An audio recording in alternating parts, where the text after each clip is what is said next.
রাজনীতি বনাম প্রেমনীতি। মাহরিন তৃণ। পর্ব ৫। এসির বাতাসে ঠান্ডা শীতল কক্ষ। নীরবতায় মুখর। খসখসে কাগজের উপরে কলম চলছে বেশ জোর গতিতে। সান্নিধ্য নিজের সমস্ত মনোযোগ অনেক কষ্টে ঢেলেছে ফাইলপত্রে। পাহাড়সম কাজের মধ্যেই আবার এসেছে নতুন কাজ। সদরঘাট ফিশারম্যান হাব নির্মাণের প্রস্তাবনা এসেছে। এলাকার জেলে সম্প্রদায়দের নিয়ে বেশ বর্ষর কাজ এটা।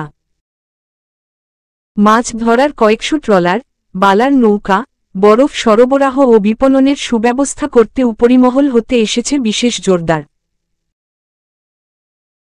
তবে কাজে কাজে এমপি সাহেব নিজে বিধ্বস্ত হলেও মনটাকে সে সুরক্ষিত রেখেছে তার একান্ত রমণীক আয়ার জন্য। এত কাজের চাপেও তার ভিতরটা অস্থিরতায় টালমাটাল অবস্থা। কত যুগ ধরে সে বুভুক্ষুর ন্যায় প্রেয়সীর অপেক্ষায় কাতর হয়ে আছে। চোখে মুখে তার সুস্পষ্ট আভাস ফুটে না উঠলেও হৃদয় গহীনে হাহাকারের প্রতিধ্বনি সে ঠিকই শুনতে পায়। টানা স্বাক্ষরের মাঝে ফাইলের দৃষ্টি নিবন্ধ রেখে গম্ভীর কণ্ঠে জিজ্ঞেস করে, এই প্রস্তাবনে বাজেটের লাইন আইটেমগুলো আবার চেক করেছ? জি স্যার। ঠিকাদারের লিস্টে আমার মনোনীত কয়েকজনকে রাখবে। রাখা হয়েছে স্যার। কিন্তু রাজীব পাটোয়ারি তো বেশ ঝামেলা করছে এই নিয়ে। সে রীতিমতো প্রেস বিজ্ঞপ্তিতে, সোশ্যাল মিডিয়ায় জাহির করছে প্রকল্পের এই জমি বিতর্কিত।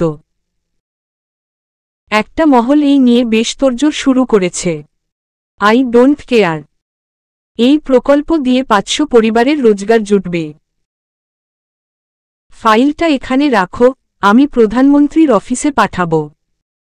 Okay sir. নীরব কাজের মাঝে স্লাইডিং ডোর টানার শব্দ হয়। নম্র কণ্ঠে সহকারী হতে ভেসে আসে, স্যার, নাসির সাহেব এসেছেন। আপনার সঙ্গে দেখা করতে চান। সান্নিধ্যের ভুরু কুঁচকে যায়। আজকে যতটা সম্ভব সে নিজেকে ঠান্ডা রাখার আপ্রাণ চেষ্টা করে যাচ্ছে। মারামারি ফাটাফাটি একটা দিনের জন্য অনন্ত বন্ধ রাখার কঠিন প্রত্যয় করেছে মনে মনে। কিন্তু এই সব খেকশিয়াল নেতাদের আগমনের কারণে তার প্রত্যয় ঠিক থাকে কি না সন্দেহ। নাসির চৌধুরী তার দীর্ঘদিনের রাজনৈতিক প্রতিপক্ষ। চট্টগ্রাম ২ আসনে ২ জনের দ্বন্দ্ব পুরো জেলায় জ্বালামুখীর মতো। সান্নিধ্য আরহামের দিকে তাকাতেই আরহাম কণ্ঠ নামিয়ে বলে, স্যার, বিষয়টা আমি হ্যান্ডেল করে আসছি। আপনি এটা নিয়ে ভাববেন না। ভেতরে আসতে বলো। স্যার। আসতে বলো। উপায়ন্তর না পেয়ে আরহাম স্যারের হয়ে অনুমতি দেয়। কিক্ষণের মাঝে নাসির চৌধুরী প্রবেশ করতেই বাতাসে বয় টানটান উত্তাপ। দলীয় নেতা কর্মীদের মধ্যে হতে ৩ জন তার সঙ্গে অফিস কক্ষে উপস্থিত হয়। নাসির সাহেব আসন গ্রহণ করে ঠান্ডা গলায় বলেন, সালাম নেবেন না এমপি সাহেব? কি দরকার? দরকার তো অনেক কিছু। কোনটা রেখে কোনটা বলি? সান্নিধ্য বিরক্তিতে মুখ তুলে তাকায়।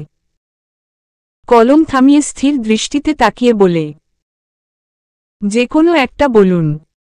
সবগুলো শোনার সময় নেই আমার।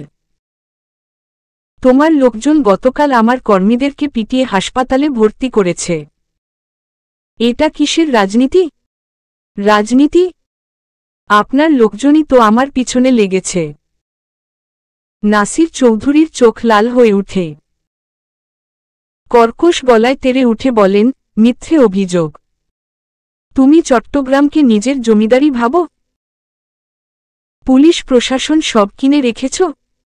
জমিদারি না জনসেবা। আমি পুলিশ প্রশাসন কিনে রাখলে আপনার চট্টগ্রামে ছাড়ার ১ বছর হয়ে যেত। রাজনীতিতে তোমার চেয়ে বয়স বেশি আমার। টক্কর দিতে এসো না। ক্ষমতা পেয়েছ ৫ বছরের মাত্র।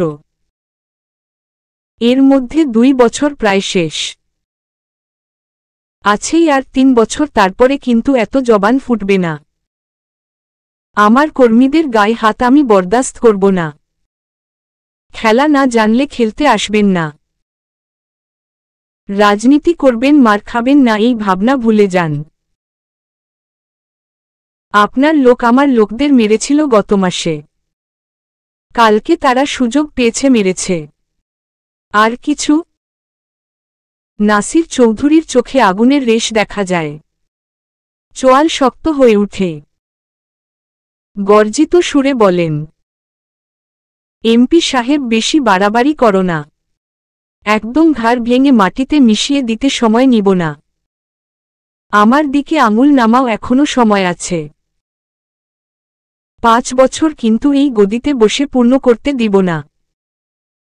সান্নিধ্য বাঁকা হাসে, ঠোঁটের উপর ঠোঁট কামড়ে বলে, আপনার কয় নাম্বার বাপ আমাকে গদি কিনে দিয়েছে নাসির চৌধুরী?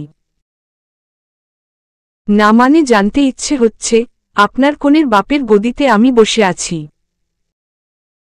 এই এমপি গলা নিচে।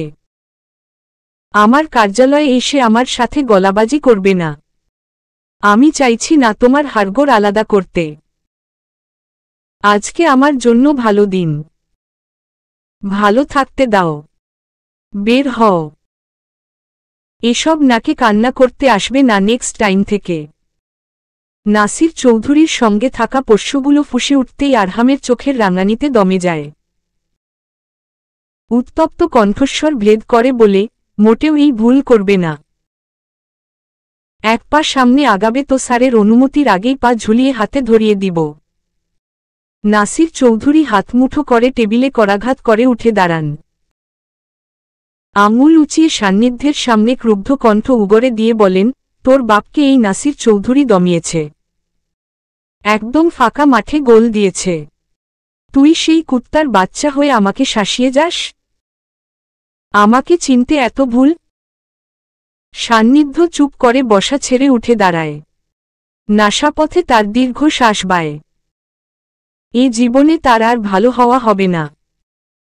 পাঞ্জাবির হাতা গুটিয়ে সে সরাসরি দরজা বন্ধ করে দেয়।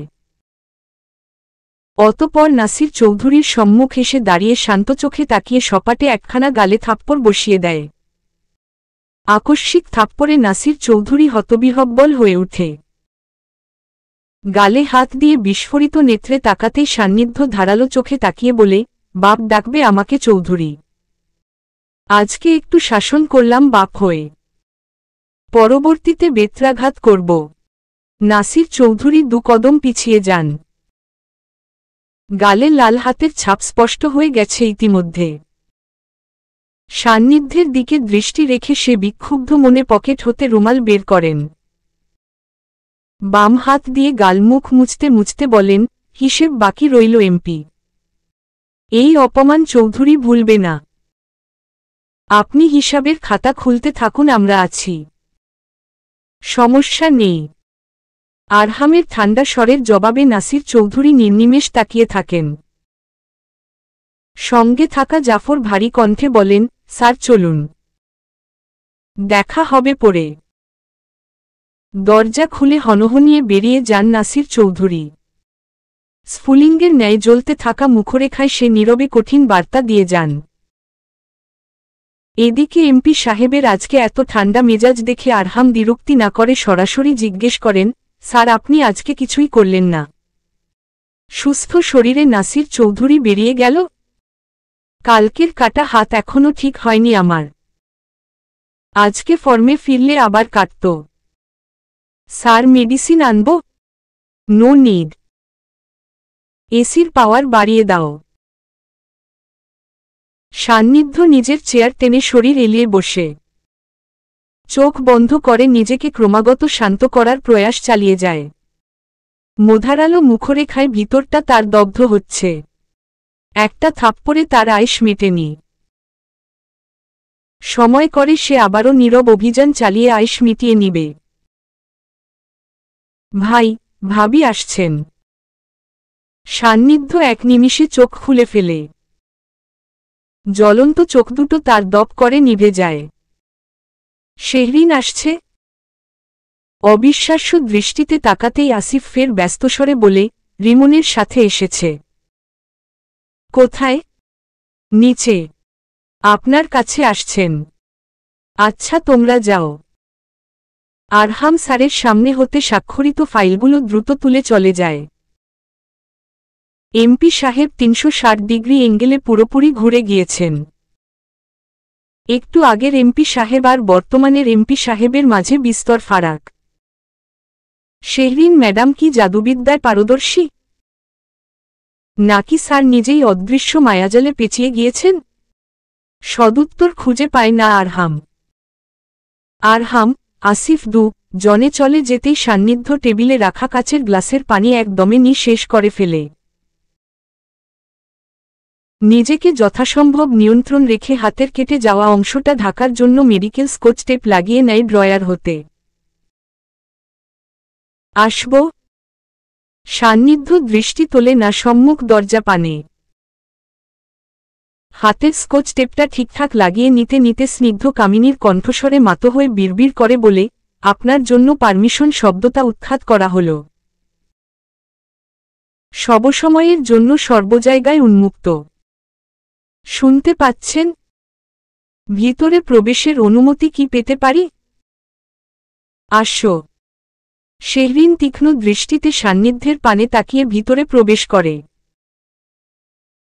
চোখে মুখে তার দীর্ঘ জার্নির ক্লান্তিকর রেশ ছেয়ে আছে। কাজ ছেড়ে যাওয়া খোলা চুলগুলো হতে কিছু চুল মুখজুড়ে ঘটিয়েছে বিচরণ। আপনার সঙ্গে কিছু কথা আছে আমার। বসো। শেহরিন চেয়ার টেনে সান্নিধ্যের সম্মুখে বসে। স্নিগ্ধ মুখরেখায় তার শক্ত চাহনি বজায় রেখে থমথমে গলায় বলে, সমস্যা কি আপনার? কোনো সমস্যা নেই। বাড়াবাড়ি করে ফেলছেন না? সারা দুনিয়া জুড়ে আমাকে খোঁজ করার মানে কি? সান্নিধ্য চোখ তুলে তাকায়। রাগিনী কান্তার মুখ তার নজরদারিতে পড়তেই বুকের বাপাসটায় হঠাৎ মেঘহীন কালবৈশাখী ঝড় উঠে। রক্ত চলাচল বেড়ে যায় শরীরে। খানিক সেকেন্ড পলকহীনভাবে তাকিয়ে থেকে দীর্ঘদিনের চোখের তৃষ্ণা মেটায় সে। আপনাকে আমি কিছু জিজ্ঞেস করেছি। খোঁজ না করার কারণটা বলো। আপনার সঙ্গে আমার খোঁজ করা বা রাখার কোনো সম্পর্ক নেই। তুমি আমাকে উত্তর না দিয়েই বিদেশ পাড়ি দিয়েছিলে কেন? শেহরিন দাঁতে দাঁত চেপে নিজেকে নিয়ন্ত্রণ করে। কঠিন স্বরে বলে, আপনার প্রশ্নের উত্তর আমার আগেই না। এটা আমি সেদিনই বলে দিয়েছি। আপনার তারছেড়া মাথায় যদি সেটা না ঢুকে তার দায়ভার কি আমার? অবশ্যই দায়ভার তোমার। কিভাবে? তুমি না করছো কেন? কারণ আপনাকে আমার পছন্দ নয়। সান্নিধ্য বুকের সাথে হাত ভাঁজ করে শেহরিনের দিকে তাকিয়ে মৃদু হাসে। শীতল চোখে তাকিয়ে বলে, তোমার আমাকে পছন্দ করতে হবে না। আমি তোমাকে পছন্দ করি, এটা দিয়েই হবে। একজনের পছন্দ নিয়েই আপাতত বিয়েটা করি, তারপরে বাকি সব কিছু। চুপ। আপনাকে আমি মেরে ফেলব। 13 দিন আগেই মেরে ফেলেছ।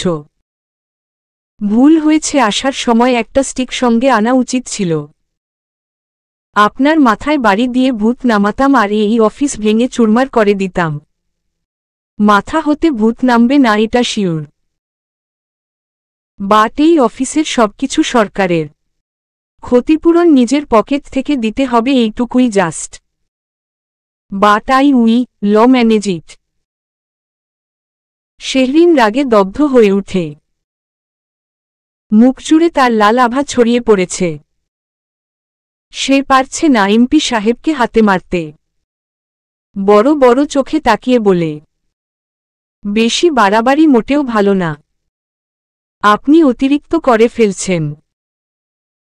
জানেন মামার বাসায় আমার একটা ব্যাড ইমেজ ক্রিয়েট হয়েছে আপনার জন্য। সবাই সন্দেহ করছে আপনার আমার সম্পর্ক নিয়ে। শান্ত হও। উনাদের সন্দেহটাকে সত্যি করলেই তো বিষয়টা সলিউশন হয়ে যায়।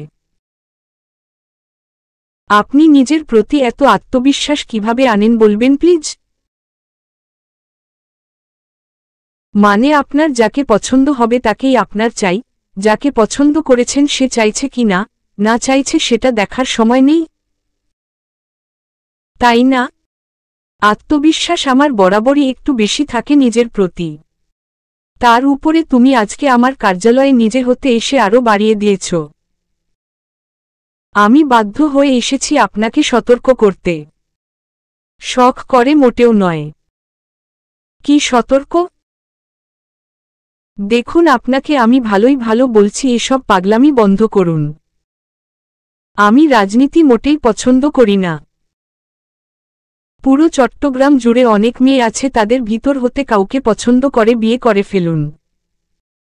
চট্টগ্রামে না হলে Bashundhara D block road number 310-এর হোয়াইট রঙের বাসায় যে মেয়ে থাকে তার খোঁজ করুন, তাই তো? শেহরিন ক্ষুরধার দৃষ্টিতে তাকায় সান্নিধ্যের দিকে। কপালের শিরাগুলো তার জেগে উঠেছে স্পষ্টভাবে। গ্লাসে যদি এই মুহূর্তে পানি থাকত, বিশ্বাস করুন সত্যি আপনার মুখে আমি নিক্ষেপ করতাম।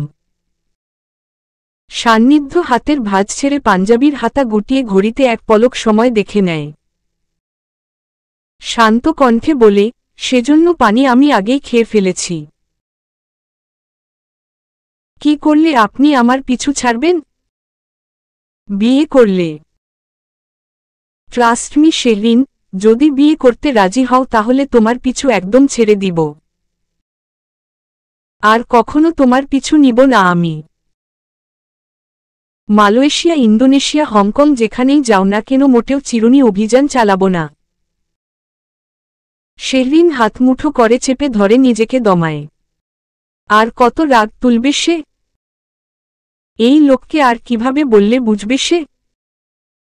পৃথিবীতে শেহরিন কি একটাই আছে? পৃথিবীতে হাজারটা শেহরিন রয়েছে, বাট আমি যাকে ভালোবাসি সেই শেহরিন শুধু একটাই আছে, তাও এই মুহূর্তে আমার সামনে বসে। এর মধ্যে ভালোবাসাও হয়ে গেল? সান্নিধ্য আলতো হেসে টান টান হয়ে বসে। অতঃপর খানিকটা শেহরিনের দিকে ঝুঁকে নরম গলায় বলে, তোমার 6টা দিনের অনুপস্থিতি সহ্য করা আমার জন্য ভীষণ দুর্বিষহ ছিল। কতটা দুর্বিষহ সেটা আর না বলি। সম্পর্কের শুরুতেই এমন দূরত্ব সৃষ্টি করে ফেলেছিলে যার ইফেক্টে তোমার প্রতি আমার কঠিন ভালোবাসা হয়ে গিয়েছে। বিয়ে ছাড়া এটা থেকে বের হওয়ার কোনো উপায় নেই। আপনি হাজার চেষ্টা করলেও আমি আপনার প্রেমে সাড়া দিচ্ছি না। দুঃখিত। তোমার কিছুই করতে হবে না। শুধু আমার ভালোবাসাটাকে সহ্য করো। শেহরিন স্থির দৃষ্টিতে তাকিয়ে থাকে সান্নিধ্যের দিকে। বাবা ঠিক বলেছে, সত্যি তার অনেক ধৈর্য।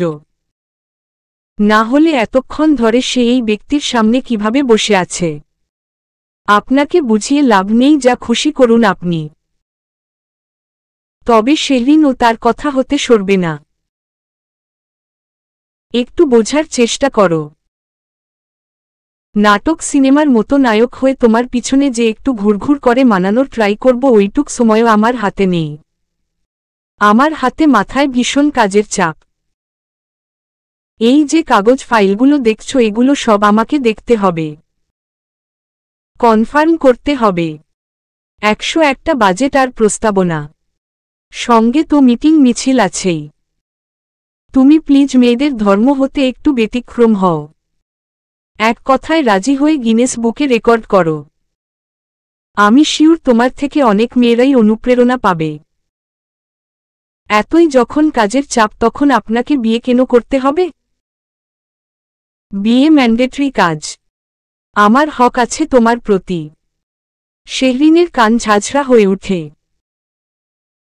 সে আর সহ্য করতে পারে না। তড়িৎ গতিতে উঠে দাঁড়িয়ে কাঁধে ব্যাগ ঝুলায়। মুখচোয়াল শক্ত করে বলে, রাজনীতি যারা করে তারা যে ভিন্ন গ্রহের প্রাণী, আজ সেটার সুস্পষ্ট প্রমাণ পেলাম। সান্নিধ্য শাহজাদ খান, আপনি পাবনা সোজাসুজি যান। এটাই আপনার জন্য পারফেক্ট সলিউশন। আসি। শেহরিন বের হতেই আসিফ ব্যস্ত পায়ে উপরে উঠে সান্নিধ্যের কেবিনে ঢুকেই নিরেট গলায় বলে, স্যার ম্যাডামকে একা ছাড়া ঠিক হবে না। বৃষ্টি হচ্ছে। তার উপরে নাসির চৌধুরীর লোকজন আশেপাশেই আছে। ম্যাডামকে ওরা দেখেছে আসার সময়ে। সান্নিধ্য কাজ ফেলে তৎক্ষণাৎ উঠে দাঁড়ায়। ফোন ওয়ালেট পকেটে ঢুকিয়ে সরাসরি কক্ষ হতে বের হতে হতে বলে, এদিকটা ম্যানেজ করো। আর সাইট পরিদর্শনের সময়টা 6টার দিকে দিতে বলো। Sir protocol? দরকার নেই। ঝুম বৃষ্টিতে আকাশ ভারী। দুপুরের বেলা পাল্টে মনে হচ্ছে সন্ধ্যা নেমেছে। মেঘের গর্জন হুঙ্কার ছাড়ে গলা তুলে। শনশনে বাতাসে চারদিকটা ছেয়ে যায় মুহূর্তেই। শেহরিন কার্যালয় ছেড়ে কয়েক কদম এগোতেই ঝড়ো বৃষ্টির কবলে পড়ে। উপায়ন্তর না পেয়ে রাস্তার এক পাশে ছাউনিতে দাঁড়িয়ে গা বাঁচায় কোনোমতে। শরীর হতে বৃষ্টির পানি ঝাড়ার লগ্নে ঠিক তার সম্মুখে এসে দাঁড়ায় সাদা রঙের একখানা গাড়ি। ফ্রন্ট লাইটের থেমে থেমে জ্বলা আলো তার চোখে গিয়ে লাগে। ভালোভাবে চোখ তুলে তাকাতেই সঙ্গে সঙ্গে গাড়ির দরজা খুলে যায়।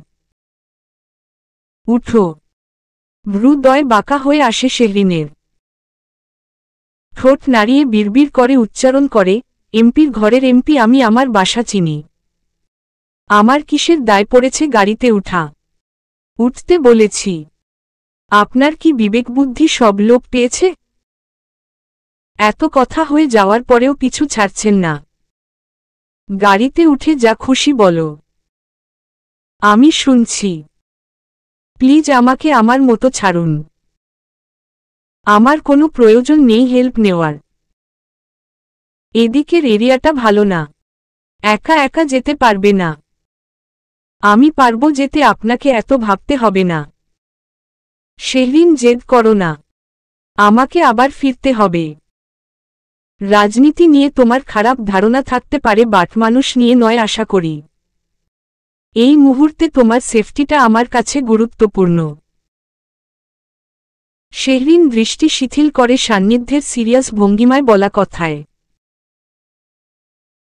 আশেপাশে তাকিয়ে দেখে সত্যই জনবহুল শূন্য। এই সময় একা একা বাসায় ফেরা একটু কঠিনই তার জন্য। তার উপরে ভেজা শরীরে রাস্তায় চলাচল বিষয়টা একটু দৃষ্টিকটুই হয়ে যায়। ঠোঁট গোল করে নিঃশ্বাস ছেড়ে সে চুপচাপ উঠে বসে গাড়িতে। এমপি মানুষ, আপনার উচিত জনগণের সেবা করা।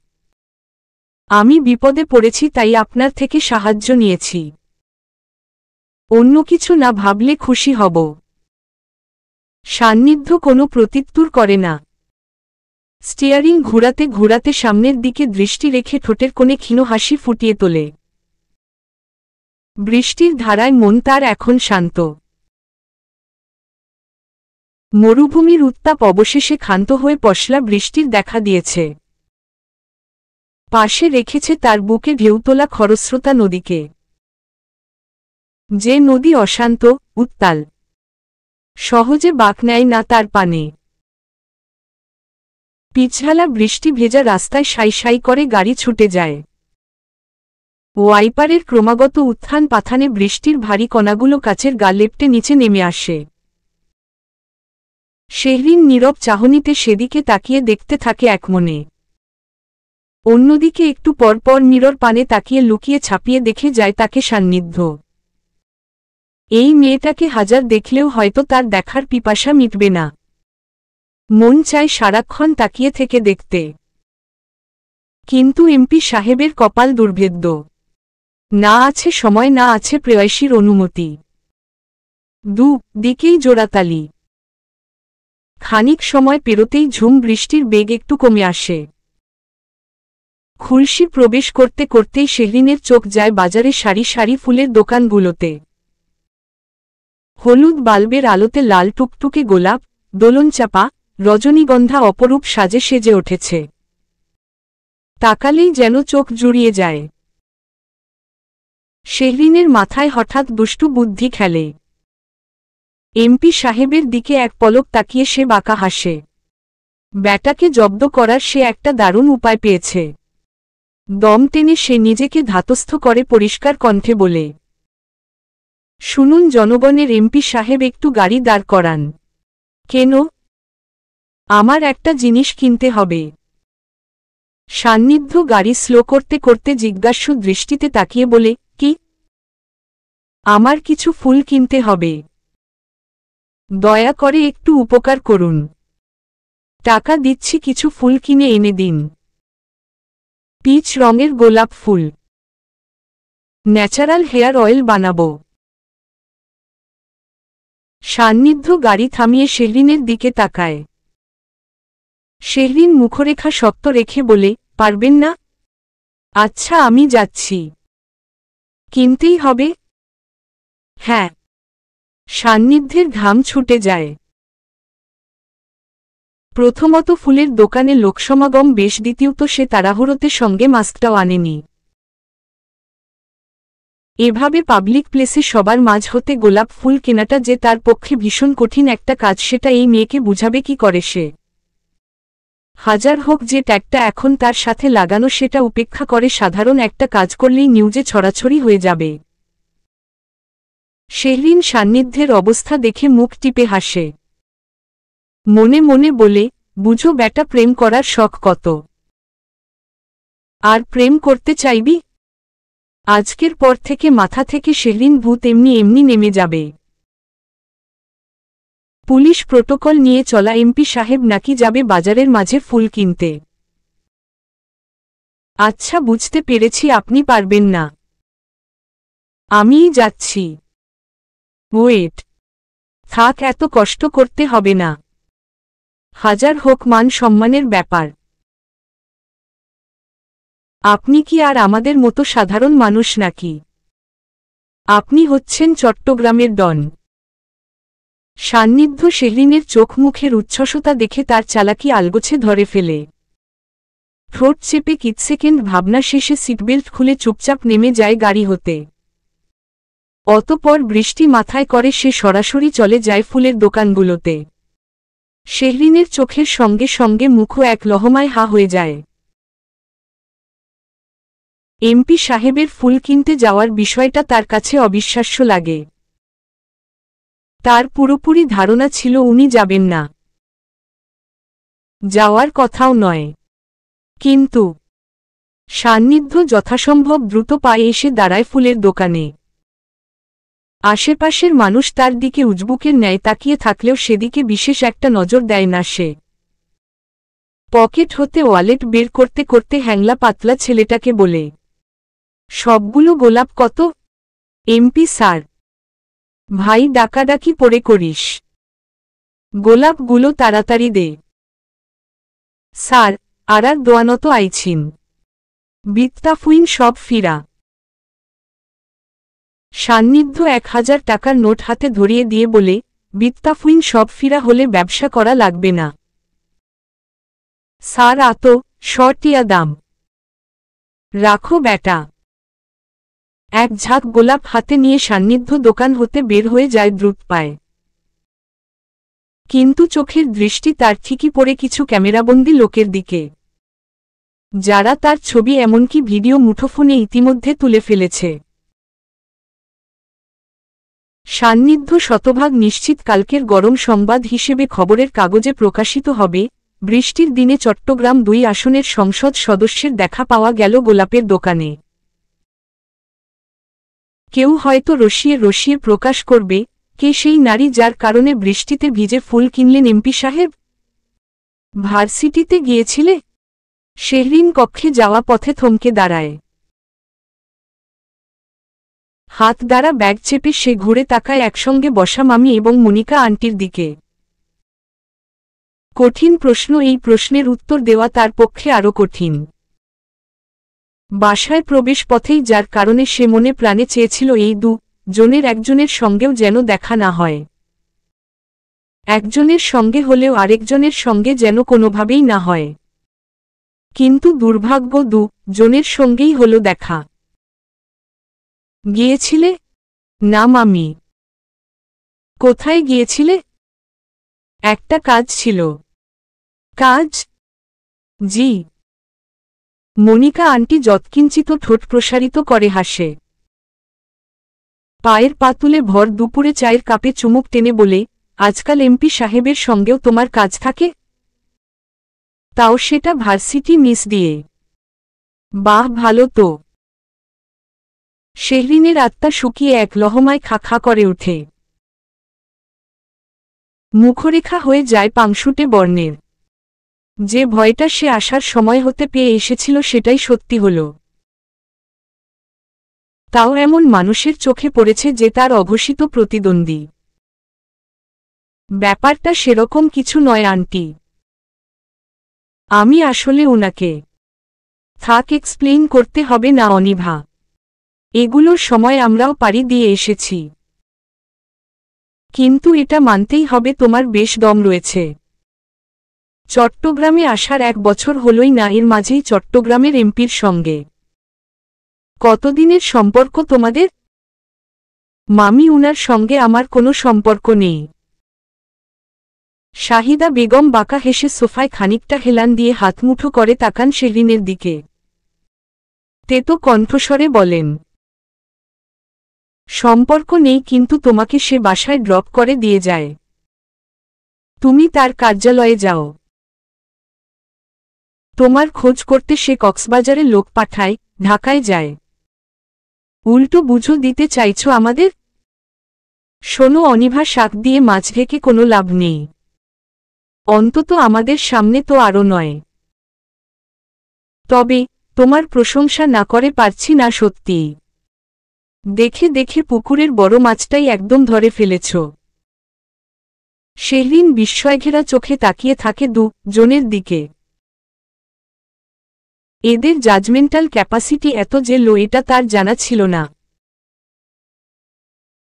কথা পুরোপুরি না শুনেই চোখে যা দেখেছে সেটা নিয়েই নির্দ্বিধায় কুরুচিপূর্ণ মন্তব্য করে যাচ্ছে। বিবেকে বাধে না? আন্টি, আপনি আমার কথা না শুনেই উল্টোপাল্টা বকছেন। সিরিয়াসলি? আমি উল্টো পাল্টা বকছি? আপা, তোমার ভাগ্নি তো দেখছি বেশ কথা শিখেছে। ম্যানার্স শেখো অনিভা। আন্টি, হয় উনি তোমার উল্টো পাল্টা বকছে, এটা কি ধরনের কথা? মিথ্যা বলেছি কি কিছু আমরা? তোমার মামা তো তোমাকে নিয়ে অনেক গর্ব করে বুক ফুলিয়ে। তুমি বলতে পাগল সে। অথচ তুমি কি করেছ? তার মান সম্মানের তোয়াক্কা না করে রাজনৈতিক নেতৃবৃন্দদের সঙ্গে অবাধে মেলামেশা শুরু করেছ। মামি, আমি এমন কিছুই করেনি যেটাতে মামার মান সম্মানে আঘাত হানে। শাহিদা বেগম অসন্তুষ্ট দৃষ্টিতে তাকান শেহরিনের দিকে। তাচ্ছিল্য মাখা স্বরে বলে, জানি না কিসে তোমার মান সম্মানে আঘাত হানে, বাট আমাদের কাছে এসবেই অতৃপ্তি। প্রেম করছো ভালো কথা। তোমার লাইফ তুমি বুঝবে, এসবে আমাদের কোনো হাত নেই। তবে একটা কথা মনে রাখবে, তোমার কোনো কিছুর ইফেক্ট যেন আমার পরিবারের উপর না পড়ে। ঠিক বলেছ আপা। মুমু বড় হচ্ছে। সে তো সবসময় চিপকে থাকে ওর সাথে। যদি উল্টা পাল্টা কিছু শেখে? মনিকা আন্টির শ্লেষাত্মক মন্তব্যে শেহরিনের গা জ্বলে ওঠে। চোখ জোড়া শক্ত হয়ে উঠলেও মুখ খুলতে পারে না সে। দায়বদ্ধতা। কিছু বললেই মামি তাকে ছেড়ে কথা বলবে না, এটা সে নিশ্চিত। হাজার হোক বোন, তার টান তার দিকেই বেশি থাকবে। আমি জানি না এসব কিছু। তোর দুলাভাই বুঝবে সেটা। ভাগ্নিকে মাথায় তোলার মর্ম সময় হলে বুঝবে। আমি কিছু বললেই তো বলবে, তার বোনের মেয়েকে দেখতে পারি না। ভালো কথা, তুমি না রাজনীতি পছন্দ করো না। রাজনীতি নিয়ে কথা উঠলেই বিরক্তি প্রকাশ করতে। এসব বুঝি তোমার নাটক ছিল অনিভা? এমপিকে দেখেই সব ভুলে গিয়েছ। একদম তার গলায় গিয়ে ঝুলেছ সরাসরি। আমি কি আমার রুমে যেতে পারি মামি? প্রশ্নের উত্তর দিতে পারছ না, এজন্য বুঝি পালানোর পথ খুঁজে বেড়াচ্ছ। শেহরিন মনিকা আন্টির ঠেস দেওয়া কথায় নম্র হাসে। ধীর কণ্ঠে বলে, রুচি শব্দটাকে আমি ভীষণভাবে গুরুত্ব দেই আন্টি। সব ক্ষেত্রে সব জায়গায় প্রয়োগ করে, এর দামই কমাই না। শাহিদা বেগম বসা ছেড়ে উঠে দাঁড়ান। শেহরিনের ঠান্ডা মাথায় তীক্ষ্ণ কথার ভাঁজের মর্মার্থ তার বুঝতে অসুবিধা হয় না। সম্মুখে এসে দাঁড়িয়ে ক্ষুব্ধ দৃষ্টিতে তাকিয়ে বলেন, কথার জবান ঠিক করতে শেখো অনিভা। তা না হলে এই বাসাতে টিকতে পারবে না। আমার বোন এখন থেকে এই বাসাতেই থাকবে। তোমার কারণে সে যদি বিন্দুমাত্র অপমানিত হয় তাহলে তুমি আমার কে হও সেটা কিন্তু আমি দেখব না। তোমার মামাকে দেখে আমি ভয় পাই না, এটা মাথায় রেখো। কেমন? জি অবশ্যই। ভিতরে যাও।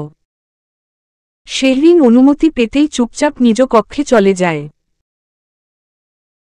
রুমে এসে দরজাটা লাগিয়ে ব্যাগটা বিছানায় ফেলে শুয়ে পড়ে সঙ্গে সঙ্গে হাত মুঠো করে কপালে ঠেকিয়ে সে এক দৃষ্টিতে তাকিয়ে থাকে উপরিপানে। মন তার বিতৃষ্ণায় একদম বিষিয়ে উঠেছে। এত ভারী ভারী কথা শোনার তার অভ্যাস নেই, কখনো শোনেওনি, যার কারণে অতি শীঘ্রই চোখের কোণে নিভৃতে এসে পানি জমে তার। মুহূর্তেই ঘোলাটে হয়ে উঠে চোখের মণি। শব্দহীন কান্নায় মাতো হয়ে হাতের তালুতে গাল বেয়ে পড়া পানি আটকায় সে। শরীর কেঁপে ওঠে অগোচরে। বৃষ্টিবেলায় দুপুর সন্ধিতে কোনো এক বাবার রাজকন্যা অবহেলার চাদরে আটকে পড়ে অশ্রু বিসর্জন দিতে থাকে একমনে। ভীষণ খারাপ লাগছে তার। মনিকা আন্টি, মামির তিক্ত কথাগুলো বারে বারে প্রতিধ্বনি হয়ে কানে বাজে। আজ শুধুমাত্র একটা মানুষের অনুপস্থিতিতে জীবনের চিত্র তার পাল্টে গিয়েছে নিমিষেই। চক্ষু জোড়া লাল। ঘণ্টাখানিকের নীরব কান্নাকে বিদায় জানিয়ে স্থিরমূর্তির ন্যায় শুয়ে থাকে শেহরিন। পিটপিটে চোখে তাকিয়ে দেখে ব্যাগের কার্নিশে অনাদরে পড়ে থাকা গোলাপগুলোর দিকে।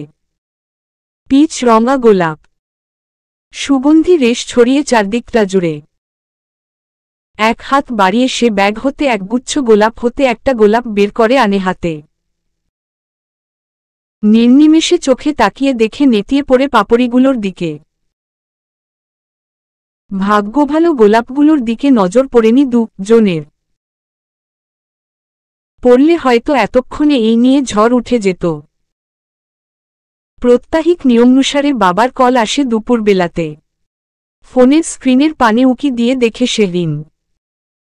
অতঃপর নাক টেনে নিজেকে ধাতস্থ করে ফোন রিসিভ করে সে। আসসালামু আলাইকুম মা। ওয়ালাইকুমুস সালাম বাবা। কেমন আছো? আলহামদুলিল্লাহ ভালো। তুমি কেমন আছো? জি আলহামদুলিল্লাহ। কি করছো মা? লাঞ্চ হয়েছে? শেহরিন বাবার মুখে লাঞ্চের কথা শুনতেই ঘড়ির দিকে এক পলক চায়। 3:30 বাজে। লাঞ্চ তো দূরে থাক, গোসলই করেনি সে। কি জবাব দিবে এখন সে বাবাকে? কাজু বুয়া কি ডেকেছিল তাকে? মামি ডাকবে না এটা নিশ্চিত, কিন্তু কাজু বুয়া হয়তো ডেকেছিল, শুনতে পায়নি বোধ হয়। এখনো করিনি বাবা, ঘুমিয়েছিলাম। কি বলছো? 3:30 বাজে মা, এখনো লাঞ্চ করনি কেন? যাও এক্ষুনি ফ্রেশ হয়ে লাঞ্চ করে এসো। বাবা গোসলও করা হয়নি। কি হয়েছে তোমার? শরীর খারাপ? কিছু না বাবা, এমনি ক্লান্ত লেগেছিল তাই। রিজওয়ান সাহেব মেয়ের নিয়ে যাওয়া কণ্ঠস্বরের ভাবার্থ বুঝতে পারেন। ল্যাপটপ বন্ধ রেখে কাজ ফেলে সে উঠে চলে যান বেকনিতে। মা। জি বাবা। মন খারাপ? বাবার স্নেহাতুর ডাকে শেহরিনের চোখে ফের পানি জমে। হুট করেই বরফ গলা নদীর ন্যায় নিজেকে ভাসিয়ে তোলে সে। কণ্ঠ খাদে নামিয়ে বলে, ভীষণ মন খারাপ বাবা। রিজওয়ান সাহেব দমে যান মেয়ের মন খারাপের কথা শুনে। তার দুর্বলচিত্তের প্রধান অস্ত্র হচ্ছে তার মেয়ে। সেই মেয়ের একটুখানি কষ্ট তাকে ভীষণ ব্যথা দেয়। এই যে এখন হুট করেই তার বুকের ভিতর চিনচিনে ব্যথা অনুভূত হচ্ছে।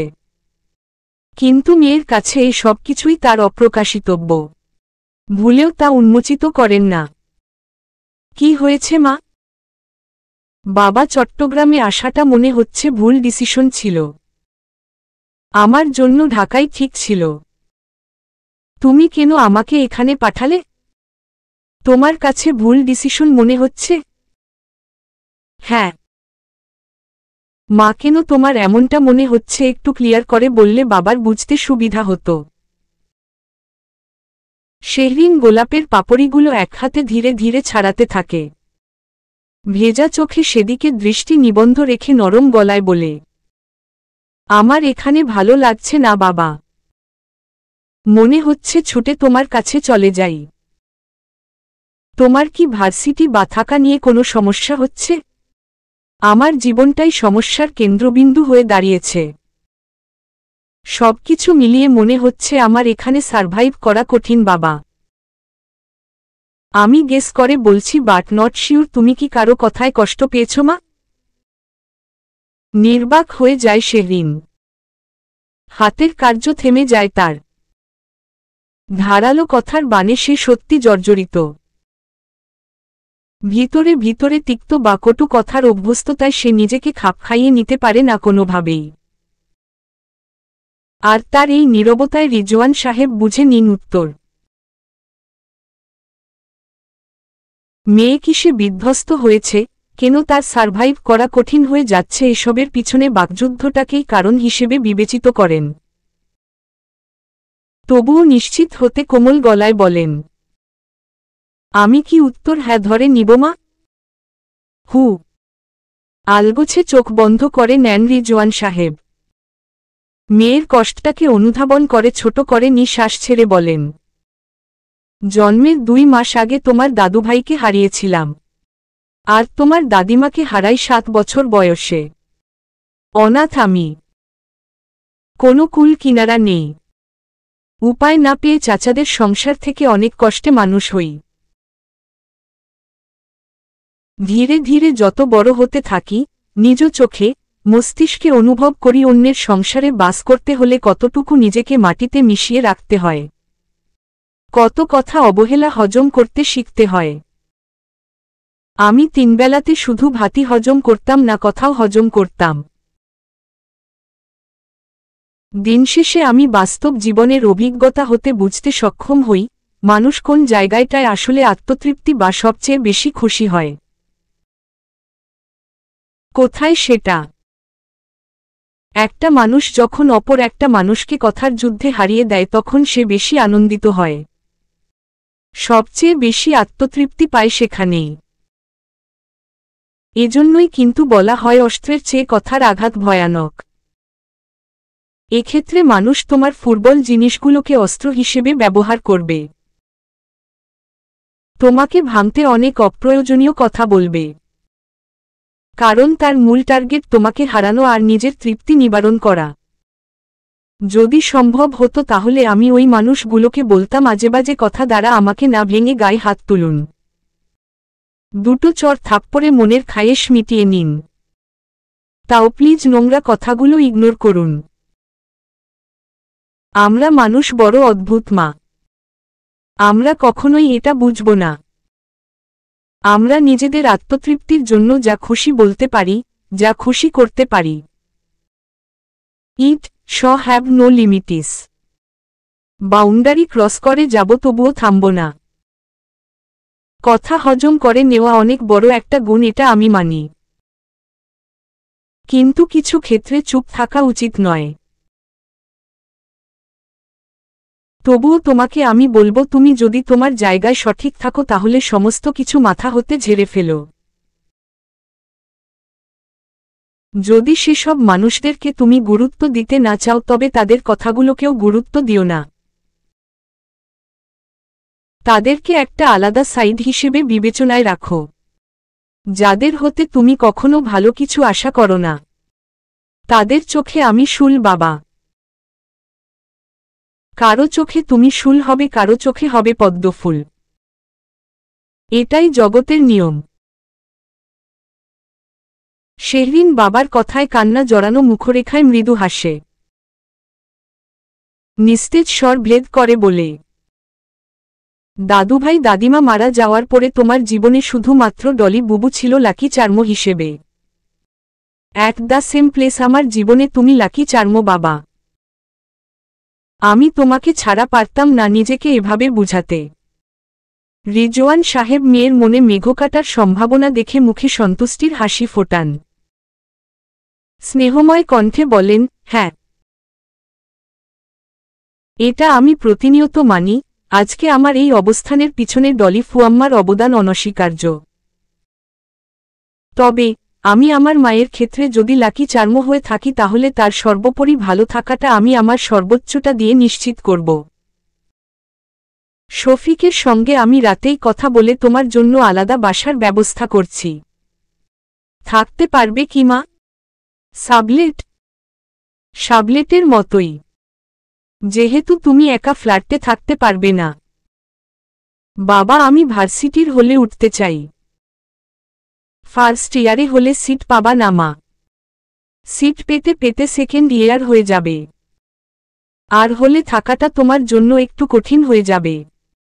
ওখানে সবকিছু প্রায় শেয়ারিং করতে হয়। তুমি একটা ভালো গার্লস হোস্টেল ট্রাই করতে পারো। আমি কিছুই ট্রাই করব না বাবা। ঢাকা যাব আমি। ঢাকা এলে তুমি ডিপ্রেশনে ভুগবে মা। একটু বোঝার চেষ্টা করো। তুমি গাছপালা, প্রকৃতি, পাহাড় এগুলো ভীষণ পছন্দ করো জন্য ঢাকা শহরের বদ্ধ জীবন হতে চট্টগ্রামে পাঠিয়েছি। এখানে একা জীবনটা তোমার জন্য আরও অনেক কষ্টের হয়ে উঠবে। শেহরিন চোখ মুছে কণ্ঠ পরিষ্কার করে নিরেট গলায় বলে, তুমি আমাকে এখানে পাঠিয়েছ ডিপ্রেশন থেকে মুক্ত হওয়ার জন্য বাবা। কিন্তু আমি মুক্ত হওয়ার বদলে আরও যুক্ত হচ্ছি ডিপ্রেশনের সঙ্গে। সাথে একজন তো উঠে পড়ে লেগেছে আমাকে পাগল বানানোর জন্য। তার এইসব উদ্ভট কাজের জন্য আমাকে এইসব সিচুয়েশনে পড়তে হচ্ছে। তুমি বুঝানোর পরেও বুঝেনি। বুঝাতে যাওয়াটাই ভুল হয়েছে আমার। মনে হচ্ছে আরও পাগল খেপিয়ে এসেছি। বোঝার তো কিছুই বোঝেনি, উল্টো বিয়ের দিকে 2 ধাপ এগিয়েছে। এত সিরিয়াস? উনার কার্যক্রম তো তাই বলছে। আজকে তার উপর এক গুচ্ছ গোলাপ ফুল নিয়ে টেস্ট করলাম। মাথা খারাপ নেতা সাহেব সেটাতেও উত্তীর্ণ হয়ে গেল। মানে? আমার মাথা ব্ল্যাঙ্ক বাবা। ফুলগুলো কি করেছ? প্রথমে মনে হয়েছে ফেলে দিব। পরে তোমার কথাটা স্মরণ করেছি, ব্যক্তির উপর রাগ দেখাও তবে বস্তুর উপর নয়। বিষয়টা লজিক্যাল। ফুলগুলো ফেলে দিলে মানুষ হিসেবে উনাকে অপমান করা হতো। বেচারা বাধ্য হয়ে হলেও একটা কাজ করেছে। এইটুকু সম্মান প্রাপ্য। মানুষ হিসেবে মনে হচ্ছে তাহলে ভালোই হবে। আমি উৎসত জানি না বাবা। আমার বুঝানো শেষ, এবার তোমার পালা। যদি তুমিও ব্যর্থ হও তাহলে চুয়েট ছেড়ে সোজা আসানুল্লার সিভিল কনফার্ম। স্প্রিং এ ভর্তি শুরু হবে। রিল্যাক্স, রিল্যাক্স মা। এত ব্যস্ত হতে হবে না। আমি তো বলেছি বিষয়টা আমি দেখব। তোমার কোনো টেনশন নিতে হবে না। ধীরে ধীরে তোমার সব সমস্যার সলিউশন বাবা করে দিবে। কেমন? আচ্ছা, এবার আমাকে একটা প্রশ্নের উত্তর দিয়ে আজকের মতো কথার সমাপ্তি টানো। জি করুন। প্রশ্ন? আমার ধারণা অনুযায়ী আজকের মেইন প্রেক্ষাপটে ছিলেন এই নেতা সাহেব। তার কারণেই হয়তো কেউ তোমাকে কটুবাক্য করেছে। আমি শিওর নয়, তবে সমস্ত কিছু মিলিয়ে এমনটাই মনে হচ্ছে। তুমি ঠিক লাইনেই আছো বাবা। তারপরে এক্ষেত্রে তোমার তো তাহলে সর্বপ্রথম তার প্রতি অভিযোগ আনার কথা ছিল। তাকে কেন্দ্র করে সমস্ত ঘটনা হলো অথচ সে এলো সবার শেষে। তোমার কাছে কারো বলা কটুবাক্য খারাপ লেগেছে এটা প্রকাশ করলে শুরুতেই, কিন্তু যার কারণে হয়েছে তাকে শুরুতে কেন উল্লেখ করলে না? শত শত গালিও তো জুড়ে দেওয়ার কথা ছিল তার নামের সঙ্গে, কিন্তু তোমার কথার ধরন বুঝে মনে হচ্ছে তুমি খুব একটা রেগে নেই তার প্রতি। কারণটা কি? শেহরিনের ভ্রুদয় বাঁকা হয়ে আসে বাবার ভিন্নধারার প্রশ্নে। চোখজোড়া ছোট ছোট করে দাঁত দিয়ে নখ খুঁটতে খুঁটতে সে প্রশ্নের ভাবার্থ বুঝার চেষ্টা করে। আজকের দিনের শুরু থেকে এই অবধি সবকিছু পুনরায় একবার ভেবে উত্তর গোছায় সে। অতঃপর নির্মেদ কণ্ঠস্বরে বলে, প্রশ্নটা যৌক্তিক। এর উত্তরটা হচ্ছে সবকিছু বিবেচনা করে তাকে আসলে পুরোপুরি দোষীদার করা যায় না। কারণ যারা আমাকে কথা শুনিয়েছে তারা উনার জায়গায় অন্য কেউ হলেও বলতো সবকিছু একই থাকতো, শুধু এমপি সাহেবের জায়গায় যে থাকতো তার নাম বসত, অর্থাৎ তাদের মেইন এলিমেন্ট হচ্ছে আমি। দ্বিতীয়ত, আমি নিজ হতে তার কাছে গিয়েছি, উনি আমার কাছে আসেননি। এক্ষেত্রে সে একটা দায়িত্বশীল কাজ করেছে। এই বৃষ্টির মধ্যে আমাকে বাসায় ড্রপ করে দিয়ে গিয়েছে এবং আশাপথে সে একদম নীরব হয়ে এসেছে। আমি ভেবেছিলাম হয়তো আমাকে ওসব বিষয় নিয়ে আবার জোর জবরদস্তি করবে, বাকবিতণ্ডায় জোড়াবে, বাট সে এসবের কিছুই করেনি। এটুকু বুঝেছি হি হ্যাজ সিচুয়েশনাল অ্যাওয়ারনেস। এটা আমার ভালো লেগেছে। তৃতীয়ত, আমি একটা কাজের কথা বলেছি যদিও বিষয়টা ফেক ছিল, বাট সে আমার কথাটাকে গুরুত্ব দিয়েছে। That's the fact. আমার মেয়ের মুখে নেতা সাহেবের প্রশংসা। বাহ, ভালো লাগল। এত অপছন্দের ভিড়ে কিছু একটা পছন্দের রয়েছে। এক্সকিউজ মি বাবা, বেশি দূর যেও না, ফিরে এসো। প্রশংসা করা মানেই পছন্দ করা নয়। যেটুকু বললেই নয় সেটুকু বলেছি, বাদ বাকি সব অপছন্দ। না, ঠিক আছে, আমি বুঝতে পেরেছি। নেতা সাহেবের সিচুয়েশনাল অ্যাওয়ারনেস ভালো। বাবা, রিজওয়ান সাহেব শব্দ করে হেসে ওঠেন। ধাতস্থ স্বরে বলেন, আচ্ছা আচ্ছা, এগুলো ছাড়ো, আগে বাসার বিষয়টা নজর দেই আমরা। বাদ বাকি নেতা সাহেবের দেখি কি ব্যবস্থা করা যায়। যা করবে তাড়াতাড়ি। এই লোককে আমি বিন্দুমাত্র ভরসা করি না। লক্ষণ খারাপ তার। বিয়ে করার ভূত চেপেছে মাথায়। আচ্ছা, দেখছি আমি। তুমি যাও এখন, গোসল করে লাঞ্চ করে নাও। আর কোনো কথা আমি শুনছি না। ঠিক আছে, ভালো থেকো বাবা। জি মা, তুমিও। বৃষ্টি মাখা একটা নিশ্চল দিনের সমাপ্তি ঘটে। নিকষ কালো আধার ছাড়িয়ে সূর্য উঠে পূর্ব আকাশে। মেঘ কেটে যায় সূর্যের প্রখর রোদের উত্তাপে। প্রত্যুষ বেলাটা মৌনভাবে সূচনা হলেও মোটামুটি শোরগোল বাজে আরও একটু বেলা হতেই। ড্রয়িং রুমের মেটাল ঘড়ির কাঁটায় তখন সবে বাজে 8:30। সুখনিবাসে সুখটাকে কর্পূরের মাধ্যমে উড়িয়ে দিয়েছেন মিসেস নাজনীন। থমথমে পরিবেশ। সকালের গাঢ় ঘুমটাকে বিসর্জন দিয়ে উপস্থিত হয়েছেন সকলে। বাদ রয়েছে শুধুমাত্র একজন, যাকে নিয়ে এত কাণ্ড। বিশেষ সূত্রে জানা গিয়েছে এমপি সাহেবের ঘুম ভেঙেছে। নিচে আসতে এখন সময়ের ব্যাপার। সানজি যা সান্নিধ্যকে ডেকে নিয়ে আয়। সানজি হাই তোলে। সোফার কুশনটা জড়িয়ে কপাল কুঁচকে বলে, আমাকে বলে কোনো লাভ নেই, আমি পারবো না যেতে। বেতন এখনো পাওনা রয়েছে। তাসিন, ভালো মানুষকে বলছো? ওকে দিয়ে ডাকতে পাঠালে আবার ওকে ডাকতে মানুষ পাঠাতে হবে। তুমি যাও। আমি মাত্রই নামলাম, কাউকে যেতে হবে না। তাকে যেহেতু ডাকা হয়েছে সে নিজ দায়িত্বেই নামবে। আকাশে মেঘ পুঞ্জীভূত না হলেও শাহজাহান সাহেব নাজনীন বেগম জনেরই মুখে অন্ধকার লেপ্টে রয়েছে। গম্ভীর ভাবরেখা, অসন্তুষ্ট চাহনি।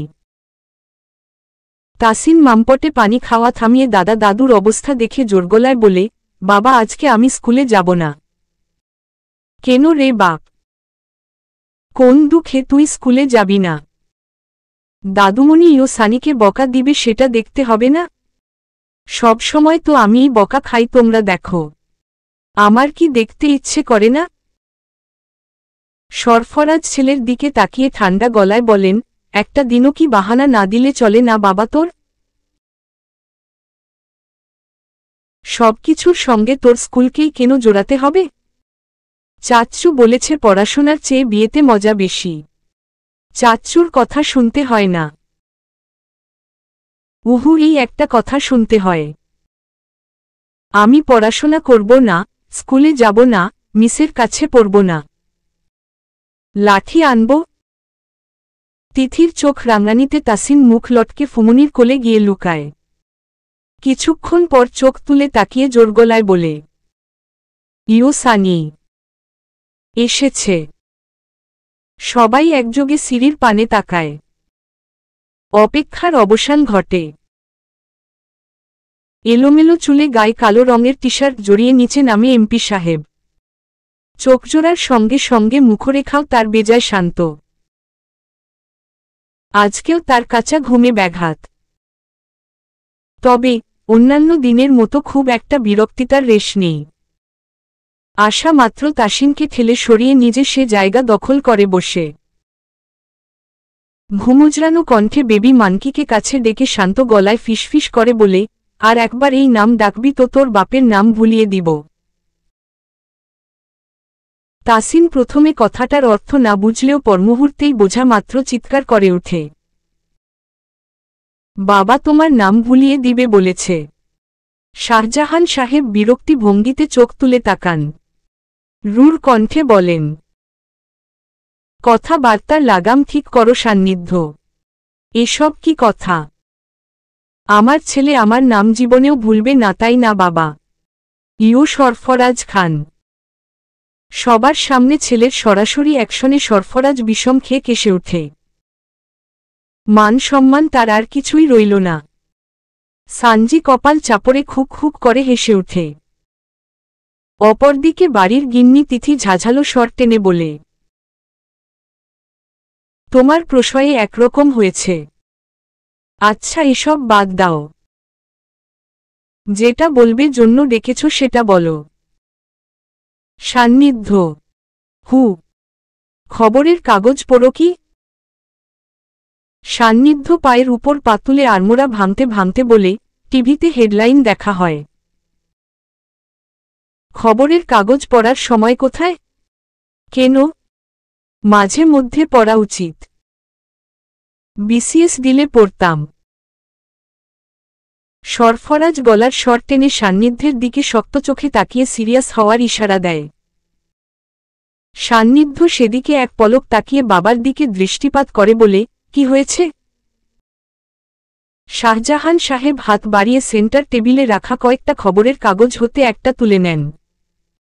গম্ভীর কণ্ঠে বলেন, এটা পড়ে দেখো।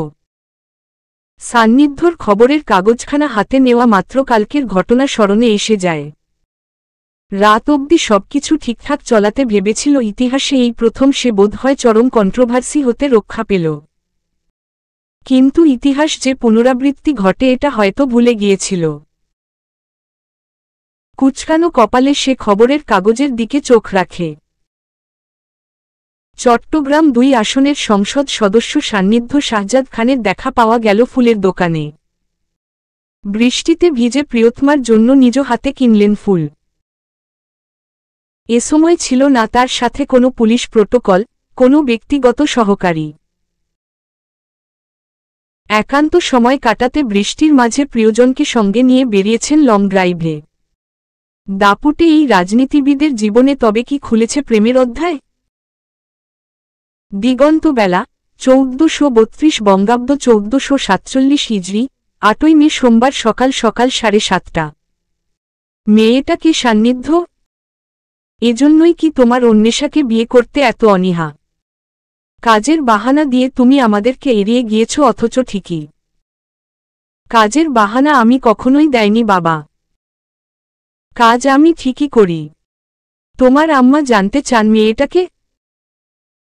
শিওর হচ্ছ কিভাবে আমি কোনো মেয়ের জন্যই ফুল কিনেছি? আমার একই প্রশ্ন। ফুল কি শুধু মেয়েদের জন্যই কিনতে হয় নাকি? এসব গুজব। ছবিতে এটা তো তুমি, তাই না? এটা তো গুজব নয়। হ্যাঁ আমি। তবে ব্যাটার ছবি তোলার কোয়ালিটি খারাপ। সানজি দীর্ঘ শ্বাস ফেলে বলে, বুঝি না এই ঠ্যাঙ্গা মার্কা এমপিকে নিয়ে এত মাতামাতির কি আছে? ফুল কিনুক, পাতা কিনুক, সেটা খবরের কাগজে প্রকাশ করার কি দরকার? খবরের কাগজের অপমান শুধু। সান্নিধ্য তীক্ষ্ণ দৃষ্টিতে সানজির দিকে কিক্ষণ তাকিয়ে দৃষ্টি ঘুরিয়ে নেয়। নাজনীন বেগমের দিকে তাকিয়ে ঠান্ডাস্বরে বলে, আম্মা এত হাইপার হওয়ার কিছু নেই। সেরকম কিছু হয়নি। সময় হলে জানবে। ছবিতে যে মেয়েটাকে দেখা যাচ্ছে সে কে? কোথায় মেয়ের ছবি? ওই খবরের কাগজটায় দেখো। শান্ত মস্তিষ্ক হুট করেই গরম হয়ে যায় সান্নিধ্যের। মুখচল কাঠিন্যতায় রূপ নেয় সেই সাথে। পূর্বকোণ পত্রিকায় অস্পষ্টভাবে গাড়ির মধ্যে এক মেয়ের ছবি তুলে ধরেছে। যদিও শেহরিনের মুখরেখা খুব একটা বোঝা যাচ্ছে না, তবে পরিচিত মানুষদের ধরতেও সময় লাগবে না। কপালের শিখা দপদপ করে জ্বলে উঠে সান্নিধ্যের। ক্রোধের আগুনে দগ্ধ হয়ে সে খবরের কাগজটা হাতের মুঠোয় পেঁচিয়ে উঠে দাঁড়ায়। সবাইকে প্রশ্নের মাঝে রেখেই নির্বিকারচিত্তে হেঁটে উপরে চলে যায় সে। সিঁড়ি পেরিয়ে নিজ কক্ষে আসামাত্র ফোন নিয়ে কল লাগায় আসিফকে। শুয়োরের বা ওচাকে সন্ধ্যার মাঝে ধরে বাংলোতে নিয়ে আসবে। কিন্তু ভাই, আপনার আজকে সন্ধ্যায় ডিসি হিলে একটা প্রোগ্রামে অ্যাটেন্ড করার কথা আছে। বাতিল করো। ঠিক আছে। সান্নিধ্য কান হতে ফোনটা নামাতেই সরফরাজ এসে হাজির হয়। ভাইয়ের অগ্নিমূর্তির ন্যায় রূপ দেখে দৃঢ় গলায় বলে, মাথা ঠান্ডা কর। এত উত্তেজিত হওয়ার কিছু হয়নি। অনেক কিছু হয়েছে। খবরের কাগজে এগুলো প্রকাশিত হবেই। কয়জনের মুখ বন্ধ করবি তুই? একজনের মুখ বন্ধ করলেই এনাফ। 4টা পত্রিকায় আমার ছবি ব্যতিক্রম, শুধু পূর্বকোণ। শত্রুতা থাকলে এমনটা করা কি স্বাভাবিক নয়? স্বাভাবিক অস্বাভাবিকের কাহিনী শুনিয়ে লাভ নেই। শেহরিন এখনো আমার স্বঘোষিত কেউ হয়ে ওঠেনি। যদি হতো সেটা আলাদা বিষয়। ওর পার্সোনাল একটা ইমেজ আছে। একটা মেয়েকে পাবলিকলি আনার সাহস দেখায় কিভাবে? এতে ওর ক্ষতিটা দেখবে কে? আচ্ছা, তুই মনমতো মার্ডার করিস না। এসব বিষয়ে আমার নো কম্প্রোমাইজ। পাহাড়ের চূড়ায় জমে থাকা মেঘ গিলে ফেলেছে সূর্যের আলো। গুড়ি গুড়ি বৃষ্টির ছিটে ফেলছে শীতল বিষাদ। গাড়ি থেকে নেমেই সান্নিধ্য সরাসরি চলে যায় ডিসি হিল থেকে কিছুটা দূরে অর্ধ ধসে পড়া বাংলোতে। নির্জন প্রান্তর। জানালাগুলো ভাঙা, দরজা খোলা। ভেতরে ঢুকতেই পচা কাঠের গন্ধ নাকে ভাসে। মেঝেতে শ্যাওলা, দেয়ালে কালি ছড়ানো। শাহমাদকে টেনে ফেলা হয় মেঝেতে। সান্নিধ্যের লোকজন সান্নিধ্য আসার আগেই তাকে এমনভাবে মেরেছে যে চোখ তুলে তাকানোর অবকাশ অবধি পাচ্ছে না। মুখে রক্ত, গায়ের জামা ছিঁড়েখুঁড়ে একাকার। কাঁপুনি শরীর, মুখে অস্পষ্ট কাকুতিমিনতি। তোরে আমি যত ছাড়তে চাই তুই তত নিজে আমার কাছে এসে ধরা দিস। আমার ছবি দিয়ে তোর আইস মিটেছিল না জানোয়ারের বাউচা? শাহমাদ ঠোঁট ফুঁড়ে কথা উচ্চারণ করতে গিয়ে আটকে যায় ভয়ে। সান্নিধ্যের হিংস্র মুখ, কুঁচকে যাওয়া ভ্রু আর পেশির টানে চোয়ালের হাড় গজানো প্রতিচ্ছবি দেখে তার গলা শুকিয়ে ওঠে। সান্নিধ্য হাত বাড়াতেই লোহার একখানা রড হাতে তুলে দেয় আসিফ। অতঃপর কিছুটা দূরত্ব বজায় রেখে তিনজন পিছনে হাতমুঠো করে দাঁড়ায়। এসব তাদের অভ্যস্ত কাজকর্ম। নিজেরা আগে ট্রায়াল দিয়ে তারপরে পুরোটা সান্নিধ্যের হাতে ছেড়ে দেয়। রক্ত, বুলেট, খুন এগুলো নিত্যদিনের সঙ্গী। শক্ত হাতে লোহার রডের সরাসরি আঘাত। মেঝেতে লুটিয়ে পড়ে শাহমাত। গুমোটে বাতাসে ধ্বনিত হয় আর্তনাদের। ঠোঁট মাথা ফেটে রক্ত গড়িয়ে পড়ে চিবুকে। থাম্বনেইল কি ছিল? মেয়ে নিয়ে লীলায় মজেছে চট্টগ্রাম ২ আসনের এমপি। সান্নিধ্য হাতের রড মুঠো পাকিয়ে ধরে বাম হাতে কপালের ঘাম মুছে। পরনে সাদা শার্ট ঘেমে শরীরের সঙ্গে লেগে ধরেছে। শাহমাতের দিকে তাকিয়ে ঠোঁট গোল করে নিঃশ্বাস ছেড়ে কিঞ্চিত হাসে। ব্যাটা শালা একেবারে জায়গামতো ঘা দিয়েছে। স্যার প্লিজ, এই মা লটারে আর সহ্য হচ্ছে না। ওর যাওয়ার সময় হয়ে গিয়েছে।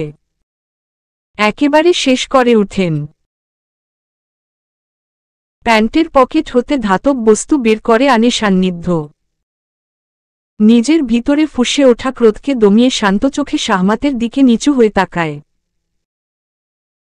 সাইলেন্সার লাগানো পিস্তলখানা নীরবে পেটে গুজে দিয়ে ট্রিগার প্রেস করে সঙ্গে সঙ্গেই। শাহমাতের রক্তচক্ষু ঘোলাটে হয়ে ওঠে। বড় বড় চোখ করে তাকিয়ে ক্রমান্বয়ে ঢলে পড়ে মৃত্যুর দিকে। কিছু সময়ের ব্যবধানে ভিতর ফুঁড়ে শেষ নিঃশ্বাস বাহিত হয়ে আসে তার। আজকের মতো কাজ শেষ হতেই সান্নিধ্য বসা ছেড়ে উঠে দাঁড়ায়। পিস্তল খানা আসিফের হাতে দিয়ে বাকি ২ জনকে নির্দেশ দেয় লাশটা সরিয়ে দিতে। হ্যালো ভাইয়া, তুই কোথায়? কেন? যেখানেই থাকিস না কেন ডিসি হিলে আয়। সান্নিধ্য ভ্রুদয় বাঁকায়। নিঃস্বর গলায় বলে, ডিসি হিলে কি হয়েছে? এই মুহূর্তে বেগুনি রঙের একটা কচুরি ফুলকে দেখতে পাচ্ছি চোখের সামনে, যেটা তোর ভীষণ প্রিয়। শেহরিন? হু। রবীন্দ্র জয়ন্তীতে গান গাইবে। তাকওয়াকে দিয়ে বিশেষ ব্যবস্থা করিয়েছি। ওয়েট। সান্নিধ্য এক মুহূর্ত সময় ব্যয় না করে আসিফকে সঙ্গে নিয়ে চলে আসে ডিসি হিলে। আজ রবীন্দ্র জয়ন্তী উপলক্ষে আয়োজন করা হয়েছে সাংস্কৃতিক অনুষ্ঠান। সুন্দরভাবে সাজানো হয়েছে চারপাশটা। তৈরি করা হয়েছে বিশাল মঞ্চ। গাঢ় সন্ধ্যায় প্রজ্জ্বলিত করা হয়েছে নানান রঙের বাতি। সান্নিধ্যর মাথায় ক্যাপ, মুখে মাস্ক। লাল হলুদ আলোতে বেগুনি রঙের সদ্য নদীতে ফোটা কচুরি ফুলের মতো স্নিগ্ধ নারী কায়াকে দেখে তার দৃষ্টি স্থির হয়ে যায়। চারপাশটা থমকে দাঁড়ায় সাথে সাথেই। তবে হালকা ইলশেগুড়ি এই বৃষ্টির মাঝে যাকে সে এত গভীর দৃষ্টিতে দেখছে তার অবস্থা নাজেহাল। এই প্রোগ্রামের কোনো প্রিপারেশন ছিল না তার। তাকওয়া আপুর বাধ্যবাধকতার কারণে হঠাৎ অংশগ্রহণ। বেগুনি রঙা একখানা জামদানি শাড়ি পরেছে সে। খোপায় বাঁধা চুলগুলোতে দিয়েছে বেলি ফুলের মালা। পরিপাটি স্বল্প সাজে অপরূপা স্নিগ্ধতা ছড়িয়েছে বেশ। শেহরিন, এদিকে এসো তো আপু। শেহরিনকে টেনে সান্নিধ্যের সামনে নিয়ে আসে সানজি। গলার স্বর টেনে বলে, আমার অশ্রদ্ধেয় বড় ভাই। বেশি নয়, বছর খানিকের বড়। ভালো ছবি তোলে। চলো দুটো ছবি তুলি। সানজি শেহরিনকে কিছু বুঝে ওঠার সময় দিতে না দিতেই সান্নিধ্যকে তাড়া দেয় ছবি তুলতে। সান্নিধ্য পকেট হতে ফোনটা বের করে ছবি তুলে দেয় দুজনের। হয়েছে? হ্যাঁ। গুড। চলো এখন যাই। এমপি সাহেবের বুকের মধ্যে প্রলয় তুলে দিয়ে সানজি শেহরিনকে নিয়ে চলে যায় মূল আনুষ্ঠানিক প্রাঙ্গণে। যাওয়া পথে শেহরিন পিছু ঘুরে এক পলক তাকায় সান্নিধ্যের দিকে। ভ্রু কুঞ্চিত করে সে সানজি সান্নিধ্যের হিসেব মেলাতে থাকে আনমনে। আসিফ, সারা আর লাভ নেই। সান্নিধ্য ঘুরে তাকায়। আসিফ হতাশার নিঃশ্বাস ফেলে বলে, এই প্রোগ্রামটার কথাই বলেছিলাম স্যার। আপনি যেটা সকালেই বাতিল করে দিয়েছেন। ডিসি সাহেবকে কনফার্ম করেছি আপনি আসছেন না। সান্নিধ্যের দৃষ্টি শিথিল হয়ে আসে। কিৎক্ষণ গোলকধাঁধার মাঝে পড়ে নিজেকে বের করে আনে সে। দুহাত প্যান্টের পকেটে গুজে আফসোসের চরম সীমায় গিয়ে পৌঁছে। স্যার কষ্ট পাবেন না। প্রেম না করেই যে হার ছ্যাঁকা খেয়ে যাচ্ছি, প্রেম করলে দেবদাস হওয়া থেকে কেউ বাঁচাতে পারত না আমাকে। চলবে।